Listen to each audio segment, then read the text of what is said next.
Bueno, muchachos, siguiendo con nuestra presentación en su segunda parte, eh, ahora vamos a ver el funcionamiento del regulador de carga y descarga de baterías.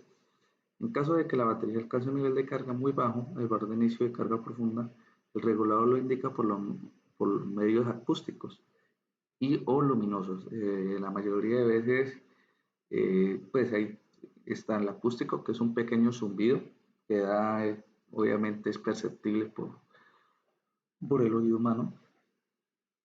Hay un bombillo normalmente rojo que parpadea, que es la señal inequívoca de que está muy descargada la batería.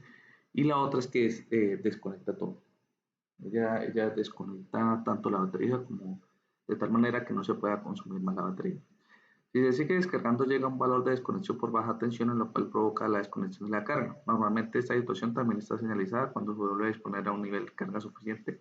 Tensión de inicio de carga profunda, se vuelve a restablecer la conexión de la carga. Entonces, como ve existen funcionamientos de reguladores de dos niveles o de dos etapas, que está la etapa de absorción, la etapa de carga inicial, la de bulk, y la etapa de flotación. Esas son las dos etapas que manejan pues directamente los reguladores. Entonces existen como que dos relés o dos interruptores los cuales me van a ayudar. Primero, el C1, ese interruptor que yo tengo ahí, este interruptor lo que me ayuda es a manejar las fases de carga de la misma batería. Entonces, cuando ya hay una sobrecarga que está muy, entonces lo que hace es desconectar los paneles solares para que no haya mayor sobrecarga. Y está el otro interruptor que es C2, que lo que me hace es que cuando ya está muy descargada la batería, lo que hace es abrirse de tal manera que simplemente quede funcionando la parte del panel solar con la parte de las baterías y se empiecen los niveles de carga que se están utilizando actualmente. Esos son como los dos niveles que se utilizan. La ubicación y conexión al regulador.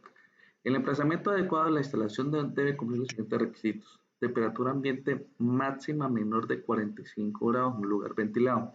Recuerden que todos los elementos de los sistemas solares fotovoltaicos traen una ficha técnica y todos los elementos traen unos niveles de temperatura para que ellos funcionen correctamente, ya sean las baterías, ya sean los paneles solares, ya sean los reguladores, ya sean los inversores, ya sean los elementos de protección, ya sean, bueno, hasta el mismo cable, trae una temperatura ideal para su funcionamiento. Bueno, entonces recordemos que nuestra instalación solar fotovoltaica, principalmente las baterías, el regulador y los inversores, si los hay, debemos tenerlos en un cuarto ventilados y con una temperatura que no sobrepase los 45 grados centígrados eh, de temperatura. Eso nos ayuda a prolongar la vida de las baterías y los demás elementos. Recordemos que, por ejemplo, las baterías producen un efecto gaseo y ese gaseo produce gas, valga la redundancia. Entonces, ese gas puede llegar a ser nocivo para la salud de las personas, puede ser que laboren o que entren a hacer algún tipo de mantenimiento. Por eso tiene que tener ventilación, o sea, rejillas de ventilación, ya sea en las puertas, las ventanas, en la parte superior. Bueno, lugar seco, sin goteras y posibles situaciones similares protegido de la intemperie. El, hay que tener en cuenta esto también porque la humedad es un elemento principal de corrosión y nosotros en el departamento de Arauca es un departamento muy húmedo en casi todas las zonas y no solo en temporada de lluvia o en temporada seca, sino como tal la humedad aquí está rondando sobre los 60 u 80%. Entonces tenemos que tener muy en cuenta que el sitio donde nosotros vamos a colocar nuestros elementos debe ser un sitio seco.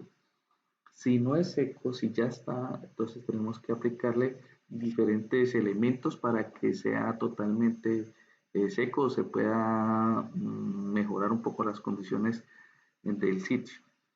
Próximo a los acumuladores, pero libre de emisión de gases. Entonces, sí, deben estar cerca, obviamente, porque nuestros reguladores, como las baterías están directamente conectados. Y segundo, porque los cables que van del regulador de la batería casi siempre en su mayoría son cables grandes.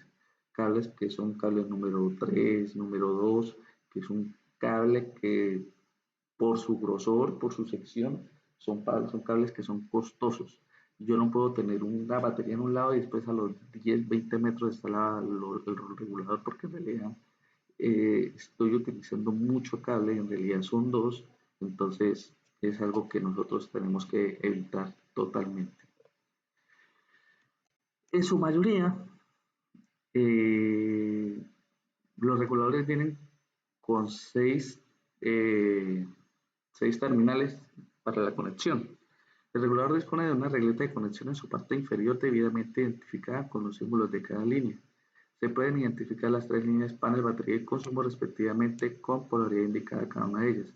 Antes de realizar cada conexión es importante verificar la polaridad y situación correcta, ya que es posible realizar las conexiones erróneas que pueden producir cortocircuito.